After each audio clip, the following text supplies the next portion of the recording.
Está claro, ¿no? Muy bien. Hermano, hay varias preguntas acerca del calvinismo, ¿no? Y hay otras, digamos, la iglesia, ¿cómo puede no saber? O sea, muchos no saben qué es el calvinismo. Otras iglesias han tenido dificultades y dicen, ¿cómo podemos prevenir, no, que esto cause problemas en las iglesias? Bueno, es una pregunta complicadísima. Primeramente, vamos a centrar el tema, ¿qué es el calvinismo? Todos vosotros conocéis no conocéis personalmente, lógicamente, pero sabéis quién fue Juan Calvino. Los dos grandes reformadores son, por un lado, Lutero y por otro lado, Juan Calvino. Los reformadores no tuvieron tiempo de estudiar más que doctrinas urgentes. Por ejemplo, Lutero estudió justificación por la fe, pero no estudió escatología, no se pronunció porque no tenía tiempo de investigarlo. Entonces, ¿qué era lo urgente en tiempo de Lutero? Pues en tiempo de Lutero lo urgente era justificación por la fe, porque la Iglesia Católica Romana estaba enseñando justificación por obras, estaba bulas, había que pagar por todas las cosas, en fin, todo esto. Así que Martín Lutero estudia justificación por la fe. ¿Quién es el especialista número uno en justificación por la fe? Martín Lutero. Pero terminó totalmente de estudiar justificación por la fe. No, hay que seguir estudiando en esa misma materia. Después de Lutero viene Calvino. Calvino es posiblemente el teólogo más grande de la Reforma, con mayor capacidad reflexiva, mayor capacidad idiomática, etcétera, etcétera, etcétera. ¿Qué estudió Calvino? Salvación por gracia.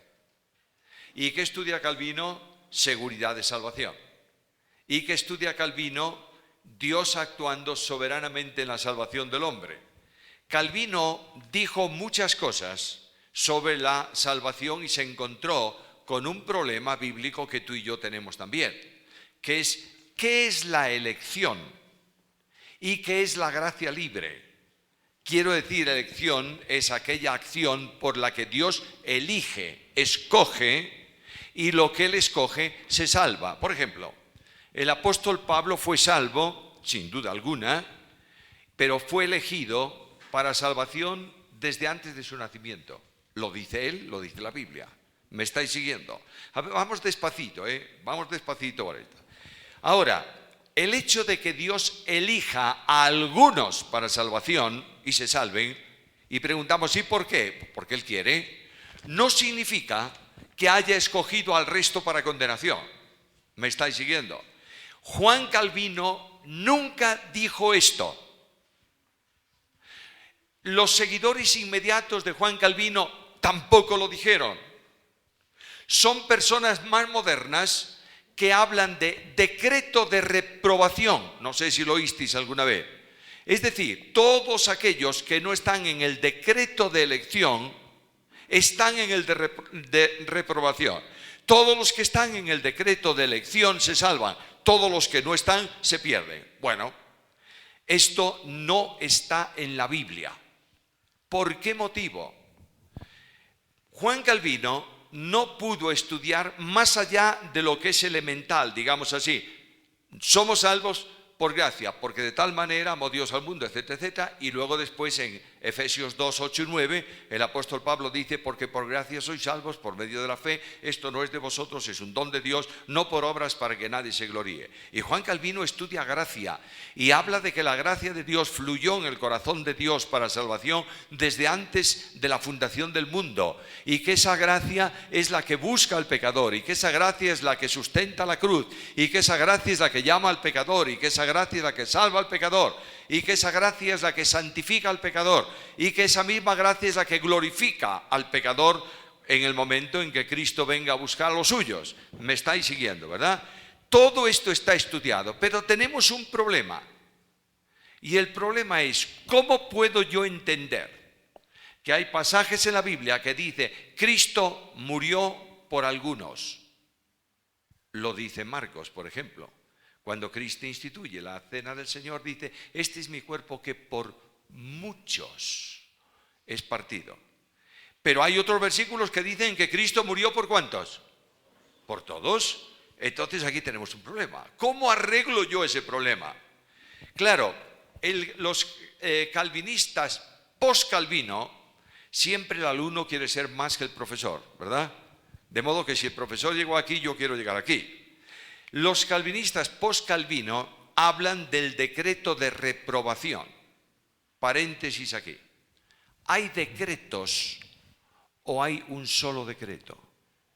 ¿Sabéis lo que es un decreto de Dios? Es lo que Dios establece en soberanía y lo ejecuta. Luego, ¿hay decretos plural o hay decretos singular? Si hay decretos plural, entonces tenemos que entender que Dios decretó la creación del hombre. Segundo, Dios decretó el permiso para la caída del hombre. Tercero, Dios decretó la salvación del hombre. Cuarto, Dios decretó la elección de los que iban a ser salvos. Y así sucesivamente. ¿Cómo pones tú en orden esos decretos? ¿Cómo? ¿Qué fue primeramente, la elección o la creación? En fin, tenemos un problema muy serio porque el intérprete trata de poner en orden lo que Dios no dice que hizo. No hay decretos plural, hay un solo decreto que comprende todo. Cuando Dios sale de sí mismo, en ese decreto se exterioriza, crea, determina la salvación, todas estas cosas. ¿Me estáis siguiendo? Bien. Ahora, Juan Calvino no estudió el doble aspecto de la sustitución. Hermanos míos, sé que a veces estas cosas suponen un pequeño... Entonces, si alguien no me sigue, levanta la mano, dice, no seguí esto, y yo lo repito de otra manera. En la cruz del Calvario, ¿cómo puede ser que Dios diga, que la Biblia diga que Cristo murió por algunos y en otro lugar dice que Cristo murió por todos? ¿Cómo es esto? Bueno, en la cruz del Calvario, y esto es lo que el calvinismo moderno no enseña, en la cruz del Calvario se produce una doble sustitución, o dos aspectos de la sustitución. Uno es el aspecto potencial y otro el aspecto virtual. ¿Qué quiero decir con esto? Cuando Cristo es colocado en la cruz, la Biblia dice que Dios cargó en él ¿cuánto? ¿El pecado de cuántos? De todos nosotros. Luego, ¿Cristo en la cruz del Calvario murió por todos o no? Entonces, si murió por todos y pagó el pecado de todos, luego todos son salvos. No.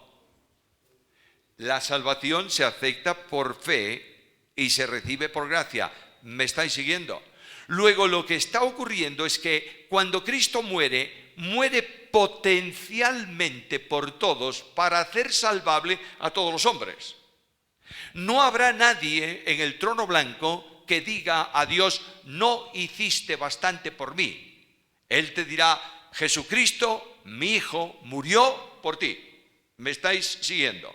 Ahora, ese aspecto potencial que permite la salvación de cualquier hombre se convierte en un aspecto virtual que es solamente eficaz ¿para quién? Para los que creen. ¿Cristo murió por todos? Sí. Pero solo es eficaz esa muerte ¿para quién? Para el que cree. No hay duda ninguna que para que un hombre vaya a Cristo y pida el perdón de sus pecados, tiene que ser llamado por el Padre. El Padre es el que llama a salvación. Y Jesús dijo, ninguno puede venir a mí si el Padre que me envió no lo trajere, no lo llama.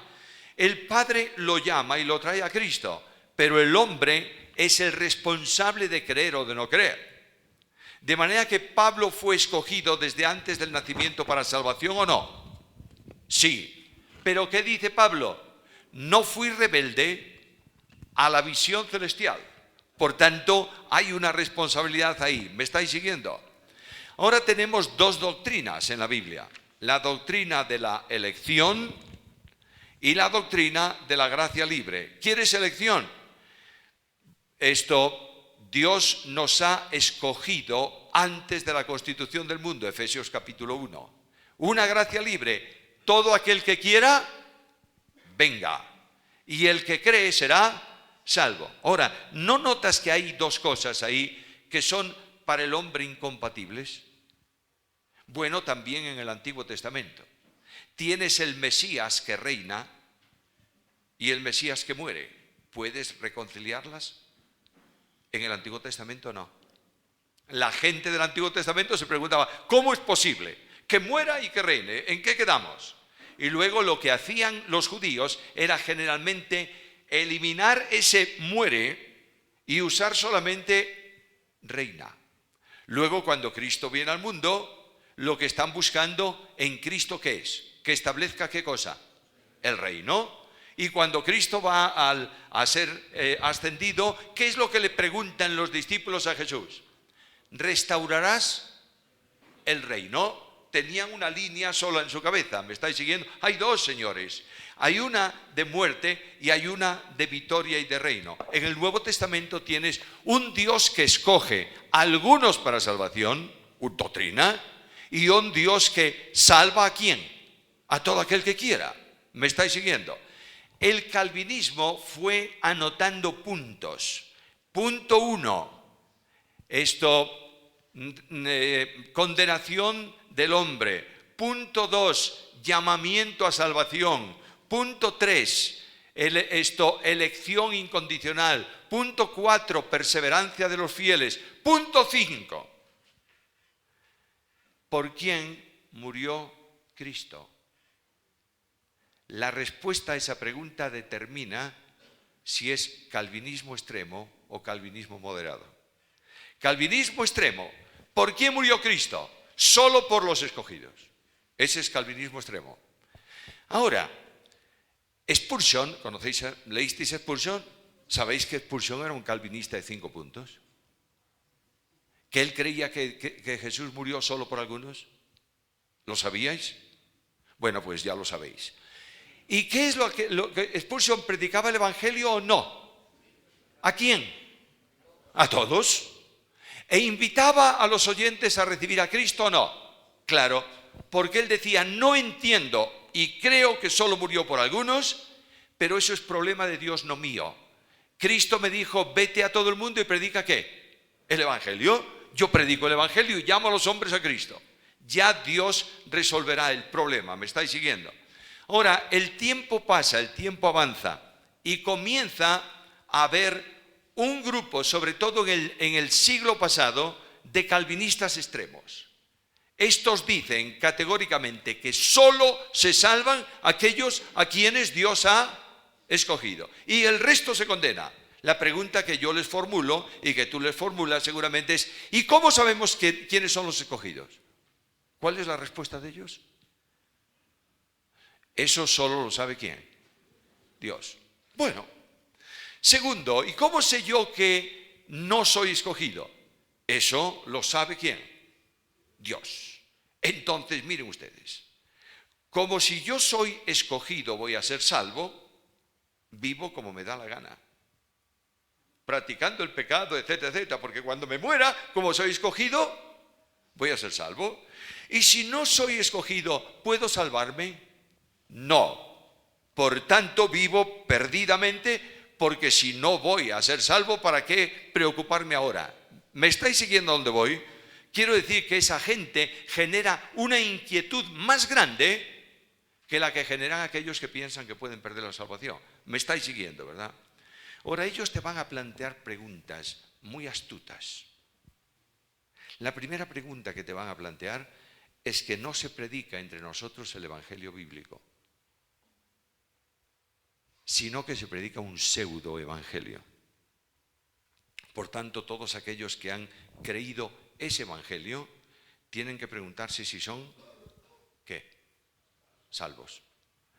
Segunda cosa que ellos dicen, como Dios ha escogido, nadie puede sino aceptar eso. Y el evangelio no hace falta predicarlo en el sentido en que lo hacemos de llamar a los hombres a Cristo.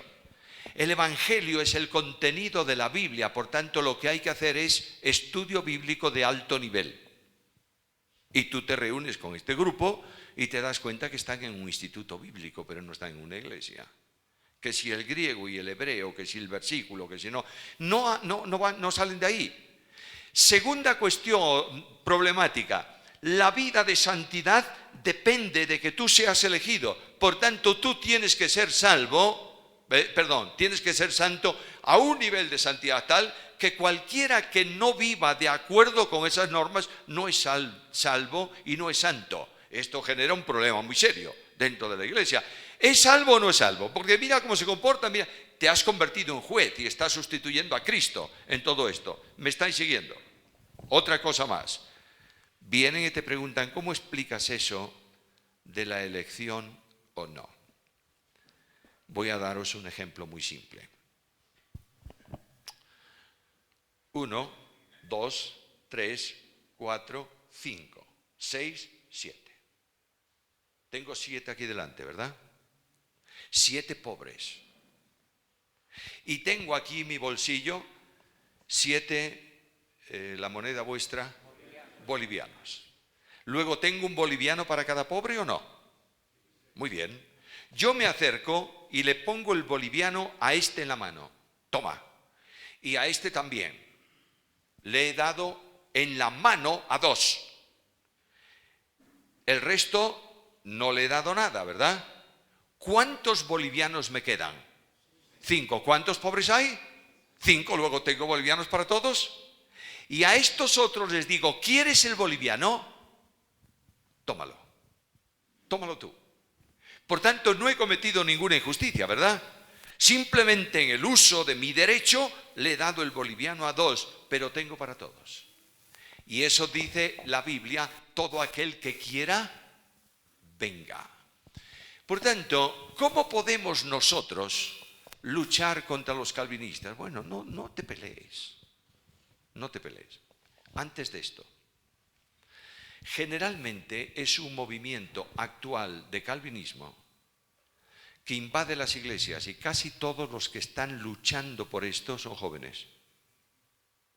Y llegan a la iglesia y hablan con las personas diciendo el evangelio que se predica no es bueno porque no se habla de elección, no se habla... Y ellos hablan de predestinación o no. Segundo problema, una cosa es elección y otra predestinación, son distintas. La elección tiene que ver con perdidos, la predestinación solo con salvos. De manera que cuando tú lees predestinación o derivados de predestinación en todo el Nuevo Testamento, se refiere solo a creyentes. Por ejemplo, el Padre nos ha predestinado para que seamos hechos conformes ¿a qué? A la imagen de su Hijo. ¿Quién es? Los salvos. ¿Me estáis siguiendo? Dios estableció una predestinación para los impíos, para los no creyentes, claro, pero una predestinación en justicia. Todo aquel que no crea se condena. Bien. Por tanto, llegamos a un momento en donde surge el problema.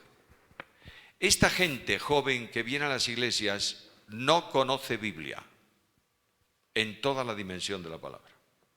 Simplemente se ha tomado la molestia de leer libros extremos de hipercalvinismo y ellos le han sumado además su pasión personal y están hablando de lo que nunca Calvino dijo.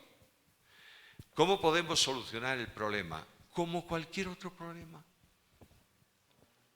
Edifica a la iglesia en Biblia. Enseña a los creyentes. Llévalos de la mano, enséñales lo que la Biblia dice y déjalos tranquilos. Una iglesia bien formada en Biblia no es zarandeada ni por carismáticos, ni por calvinistas, ni por arminianos. No está sentada en la Biblia.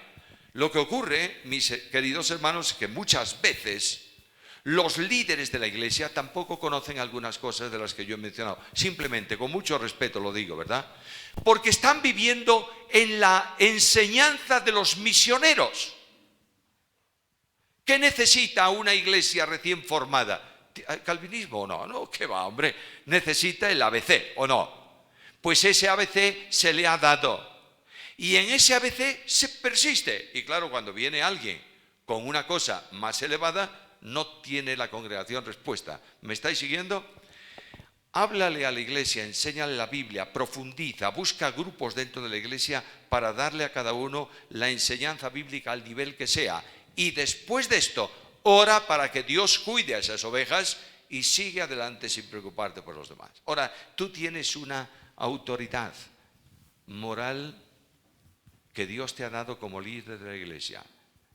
No permitas que los lobos entren en el corral, en el rebaño. De manera que cuando alguien viene de afuera con alguna doctrina de este tipo, ¿qué dice Juan? No lo recibáis en casa, ni le digáis bienvenido. Luego viene alguien con una doctrina, el líder, los líderes de la iglesia, dicen a la iglesia: hermanos, este domingo y el próximo y el otro vamos a estudiar esto. Y una vez enseñada, todos los que vengan con intención malévola, porque vienen con mala intención, vienen a dividir la iglesia y vienen a llevar unos cuantos para que les sigan a ellos, no sigan a Cristo. A esos hay que tratarlos como se merece, echarlos de la congregación, así simplemente, y si es posible en público. Voy a contaros una anécdota. Venía de un viaje y me dice uno de los sugieres: ¿sabes que hace 2 domingos están viniendo 2 ancianos de la iglesia adventista al culto? Yo dije: qué raro. ¿Y qué hacen? Están repartiendo un CD. ¿Y qué dice eso?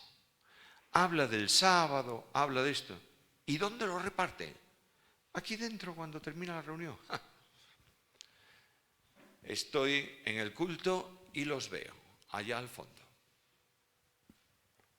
Termina la reunión, yo bajo del púlpito y voy caminando, y ya otro de los pastores a pleno tiempo estaba con ellos. Y les estaba diciendo: ¿ustedes no creen que esto es incorrecto, repartir esto dentro de la iglesia? Yo en algunas cosas soy muy radical. De modo que llegué a su altura y le digo: Juan Marcos se llama él, ¿qué pasa aquí? No, que estos están repartiendo. Entonces yo me puse ahí, toda la congregación que salía, y digo a la gente, a los hermanos: a ver, todos esos CDs, aquí, en la mano. Venga, el tuyo también, trae. Y agarré los CDs, se los di a los 2 y le dije: y ahora, a la calle. Y como os vea aquí adentro otra vez, paro el culto, subo al púlpito y le digo a la iglesia: ¿quiénes sois vosotros y qué herejías creéis? Bueno, pero a la calle, fuera. No volvieron más. ¿Está claro? Entonces tenemos que, pero hay que enseñar a la iglesia, no es esto. Hermanos, procurad que la gente de la iglesia escuche menos a algunos que están en esa línea, de los predicadores, entre comillas, actuales. Y ojo con libros de algunos autores. Estamos entre líderes, voy a mencionar 3 nombres. No me gusta, no quiero mencionar nombres de nadie cuando no están presentes, ¿sabéis? Pero simplemente lo digo por que tengáis cuidado. Spurgeon, ¿lo oísteis alguna vez? Ojo con su literatura. Spurgeon. John Piper, ¿lo oísteis alguna vez? Bueno, ojo con su literatura. Paul Washer, ¿oísteis de Paul Washer? Habla muy bien el español, ¿eh? Entonces, ojo con lo que él dice. ¿Me estáis siguiendo? Y si es necesario que aviséis a la iglesia de algo, avisadlo. Tampoco prohibáis que se lea esa literatura, porque cuando tú prohíbes, despiertas ¿qué cosa? El interés, ¿entiendes? Y no se va a entender muy bien. Simplemente puedes tomar al grupo que le gusta ese y decir: bueno, vamos a tomar el libro de fulano de tal y vamos a leer, y yo quiero llevaros despacio con la Biblia a lo que no coincide con ella y enseñar a la congregación. Y Dios defiende la doctrina, no hace falta que te pelees por ella. Ahora, ojo con cualquier cosa de esta. Si hemos hablado de calvinismo, perdonadme la extensión de la respuesta, pero tenemos que tener el mismo cuidado con el carismatismo, y con los apóstoles de nuestros días, ¿o no? Bueno, Pues estamos en un tiempo complicado y hay que enseñar a la Iglesia. Solución, enseñar a la congregación. Gracias, hermano.